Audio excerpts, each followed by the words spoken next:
Hey Internet, it is Gunter with MiniMishaps Games. Today we have a session synopsis and accompanying slideshow.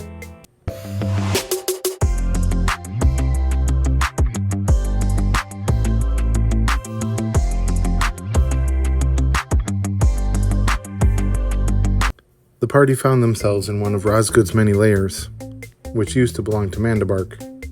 They went down to investigate what had been the lab area and found 7 pods with various body parts floating in liquid. Gale realized they were incomplete living creatures, or were they?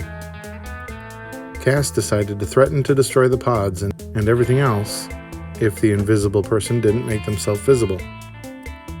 And they found out he was a farmer named Les who had been kidnapped along with 7 other people and used in Mandabark's experiments. Gale and Storm realized the people in the pods weren't just sentient, incomplete creatures, but rather people who had been other victims of the experiment and had succeeded at various stages. The rogue quickly picked the locks, opening the pods, and unleashed toxic goo that they neatly avoided. Seeing the 2 portals in the center of the room, Cass decided that he would try to figure out how one of them operated. When he did, and flipped the switch and started pulling all the goo into it, and almost the party as well. They determined it would turn off if a medium-sized creature went through.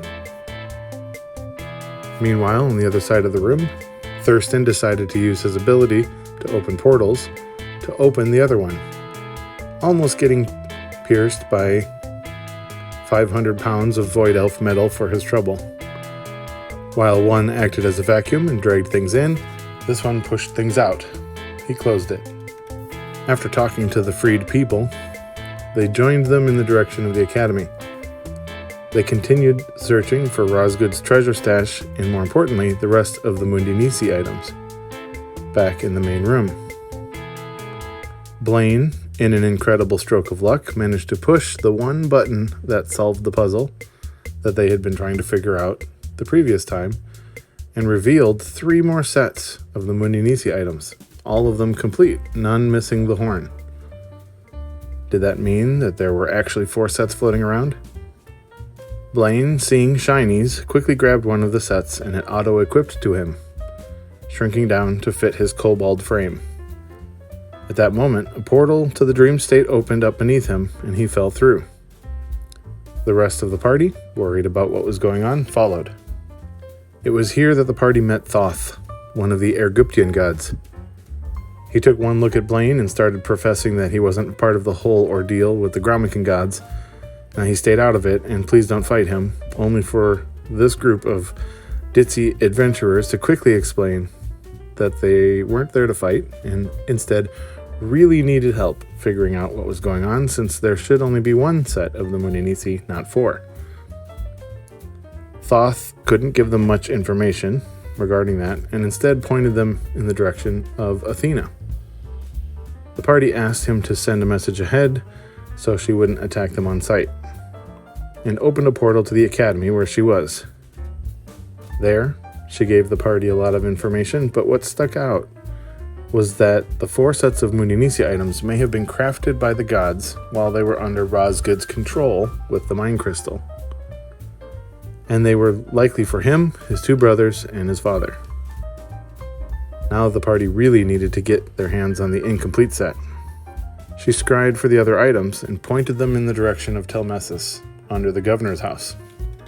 The party used Blaine's shiny new gear to open a dream state portal to Poseidon, letting him know what was happening and asking for permission to come through. Allowing them, they made their way to the regent's house, where the last set of Mundi Nisi items should have been. Kaz used his imps to lead away the guards, and they made their way to the basement. After finding and disarming the traps, they opened the vault door. They saw gold with weird glowing script on it, and 3 Telmessian guard uniforms, but not the Mundi Nisi items. Thurston, seeing the uniforms, decided to grab one of the tridents on a whim, opening a trapdoor underneath him. He got to the bottom of a slide and found another full set of Mundanisi items. He touched one of them to be sure it auto-equipped to him. Finding that, he quickly put on the rest and yelled up the slide as to what he found.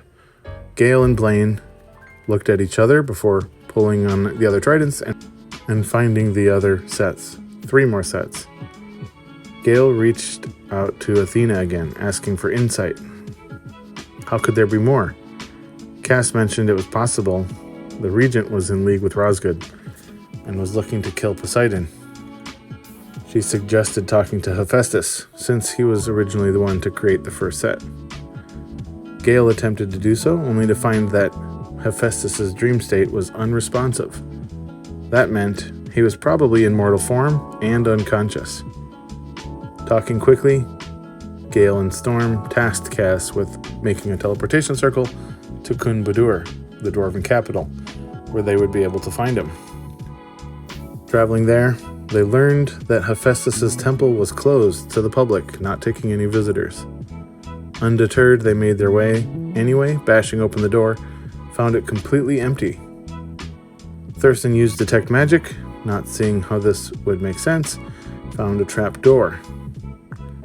Not thinking too much about it, he went to open it only to find himself fusing into the floor. Breaking free, and created a massive dent in the stone, much to the rest of the party's dismay. This time, the trap was fully opened. Heading down, they found Hephaestus, but something was wrong. His eyes were solid white, and he was just making more and more Mundanisi items. There was a small pile of them on the floor.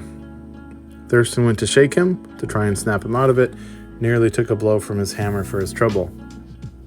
Gale quickly contacted Athena again to let her know what was happening, and she mentioned it was likely the effect of one of the Netherverse counterparts to the Mundanisi items causing the problem. Cass, after some thinking and throwing around ideas, decided to use his edgeless sword and try to break Hephaestus free. It worked. But Blaine felt that knowledge he had of gods, the Mundanisi items, and other things were copied out of his mind. He explained what he felt to the others as best he could, which admittedly was not the best. Meanwhile, Hephaestus was devastated by what he had done. He knew what was happening but couldn't stop it. He was not in control. When Gale asked how many copies of the Mundanisi items he had been forced to make, he responded, hundreds. So now the party knows there are at least 3 pieces in the Netherverse item set. One that could download memories, another that could control people, and the third was one that could duplicate people, specifically Rosgood, which they had learned from Rosgood the Light. Talking amongst themselves, they decided to make the journey back to the edge of the world and talk with him and the Mech Queen. Thurston used Greater Restoration to make sure Rosgood the Light actually was Rosgood the Light. Finding that it was, they learned there were actually 6 items in total. The other 3 were one that could summon creatures, invisibility through impact, and displacement of effects and damage. The only good thing about that is Rosgood could only either wear one set of the gear, either the Mundanisi set or the Netherverse set. For next time, the heroes will decide if they pursue one of the sets, if they try to remove Rosgood from any of the sets, or if they need to gain more help and allies before making that move. Thank you so much for staying to the end of our story. This was a session recap, and we'll see you all in the next video. Thanks, Internet.